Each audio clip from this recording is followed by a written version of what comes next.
semuanya anak-anak kelas 9, tetap semangat belajar. Kali ini kita akan belajar bahasa Indonesia masih bersama Pak Rizky.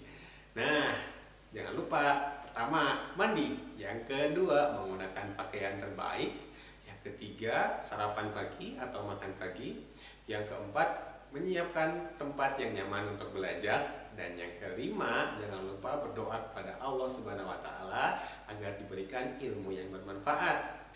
Baik anak-anakku, di pertemuan yang lalu, tepatnya video yang lalu, kita telah berdiskusi tentang ciri umum teks laporan percobaan.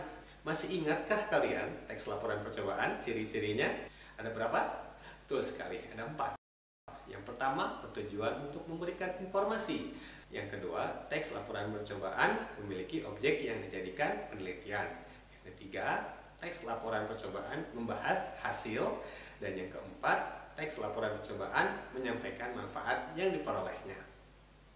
Kali ini kita akan belajar secara mendalam teks laporan percobaan bagian strukturnya. Tentu kalian tidak aneh lagi mendengar kata struktur. Dari kelas 7 sampai dengan kelas 8 kita banyak membahas tentang struktur teks. Dari mulai teks deskripsi sampai yang terakhir teks drama. Nah, kali ini kita akan belajar struktur teks laporan percobaan. Sangat sederhana, teks laporan percobaan itu hanya ada 2 struktur. Yang pertama, umum. Namanya struktur umum. Ya, di dalamnya ada apa sih?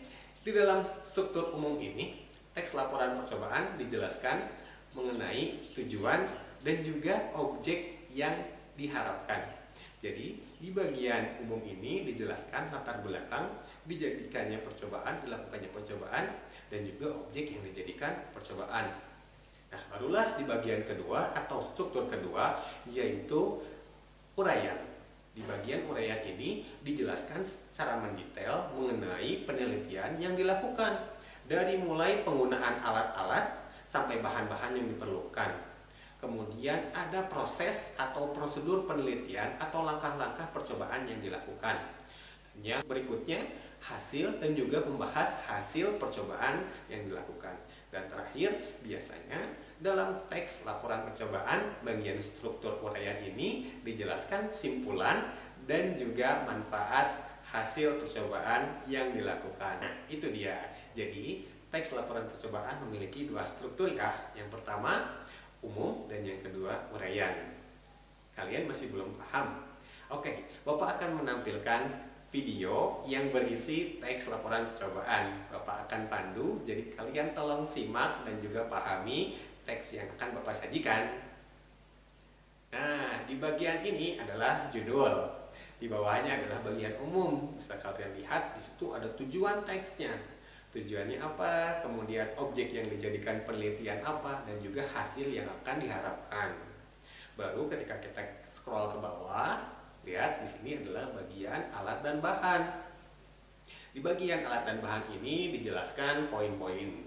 Poin-poinnya itu poin-poin alat dan juga bahan-bahan yang digunakan beserta takarannya. Kemudian ada juga prosedur atau langkah-langkah percobaan yang dilakukan. Di bawahnya lagi ada pembahasan dan juga hasil yang diperoleh dari percobaan yang dilakukan. Dan di paling bawah yaitu simpulan dan juga manfaat yang diperoleh dari hasil percobaan yang dilakukan. Nah, cukup mudah bukan untuk memahami struktur teks laporan percobaan? Kalian sebetulnya bisa cari referensi lain, atau kalian bisa baca buku paket, buku lainnya, atau mungkin kalian bisa searching di Google atau lihat video di YouTube tentang struktur teks laporan percobaan. Nah, demikian pembelajaran kali ini tentang struktur teks laporan percobaan. Kalian masih ingat surat Al-Ghasyiyah ayat 17 sampai ayat 20 yang menerangkan bahwa Allah Subhanahu wa Ta'ala telah menurunkan alam semesta ini dan telah menciptakan alam semesta ini beserta isinya tanpa sia-sia. Jadi, melalui teks laporan percobaan ini, mudah-mudahan kita semua bisa meneliti secara mendalam sebuah objek atau beberapa objek yang sejatinya itu merupakan ciptaan Allah Subhanahu wa Ta'ala.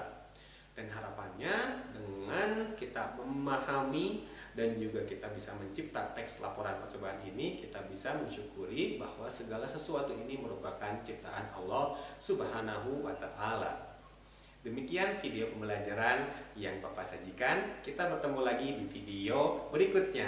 Assalamualaikum warahmatullahi wabarakatuh. Semangat belajar!